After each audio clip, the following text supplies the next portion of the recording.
Koromo gi ka pod wa dhi nyime gi weche machal kamano. Gai madun bura mar ODM Laktar Oburu Oginga koro kwedo weche moko ma fungore ni gichungo kendo gikuno twako duond bura mar UDA ewi ka gibiro dhache yiero maduong' mabiro.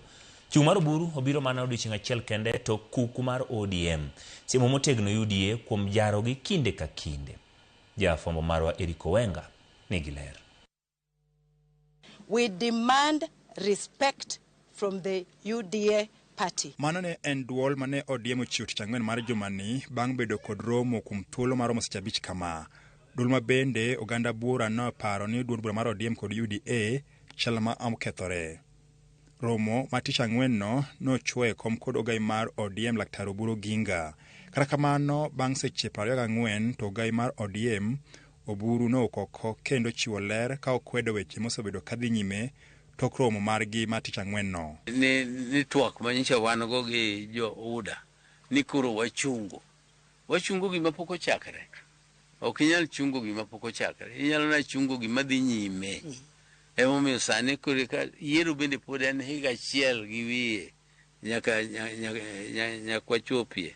Emomiyo jok madwa dhiro wa garaka mondo wadhi garaka onge.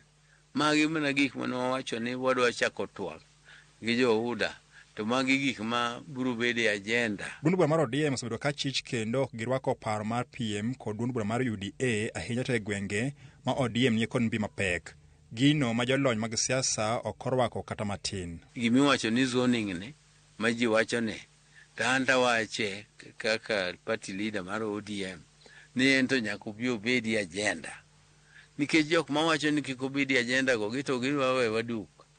Gin giparo ni ka zones mawanie gi wajumbe wa ni makaka koro dala waka ni wabukre ni dala waka ri gine mo counties ma wan ga ng'wen gi ni gin wadok wawegi ni kendo jowa ma wan ge mwadwa bedo e partnership mar coalition mwadewre go kwadhi nyime ni be kendo dogo chungo jogi ka wan gimo wacho ni ogino kwanyal yieni gi mondo gichung jogi ka. Oburu onego bed ni o strengthen ODM.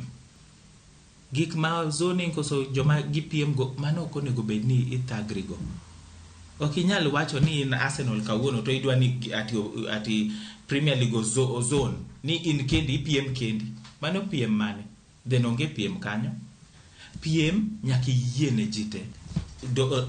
Donge koro kinyal wacho ni okidwa ng'ani ang'o momiyo okidwa ng'ani luore nango to my background mari mano nyiso ni onge ngufu kabisa. In fact onego bed ni nyiso ng'ato ni bitem nikech onge gima inyalo yudo. Mano nyiso ni party gima wacho en ni party gini ngufu oserumo.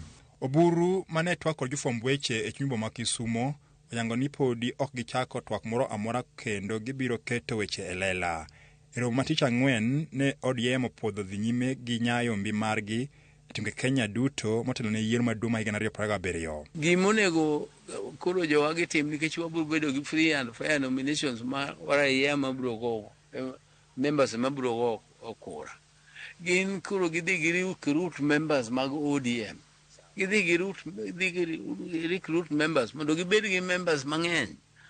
Ka kisebedo gi members mang'eny to onge gima thagi mapodi UDA wacho kata bed nang'o. Dhi bedo matek nikech for UDA kata UDA ka dwa wacho ni koro dwa wene gi zoning ni. UDA be dwa wacho ni wan be we are national party mag gidwa chungo ji everywhere.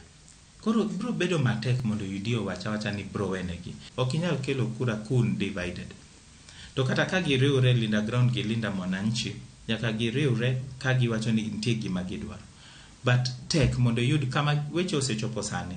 Ok apar ka ginyalo riwre ma giwach ni gidwa wuotho kanyakla nikech nitie divisions ba giseketo madongo ma ok apar ka ginyalo seal within time modong sani. Koro gionge gi alternative. En mane nyaka koro gitem flex muscles matin mondo ginyis jogo ni wan be nyako winjwa. Gima koro irito neno en ni to ere kaka duond bura mar ODM biro rakore kod apaka manyalo mienjo e kinde kod duond bura mar UDA ahinya to motenore kod alwora ma ODM otuodo kaka mago magin kod mbi mapek to UDA bende muonyo ne olaw. Eric Owenga, Ramogi TV, Nairobi.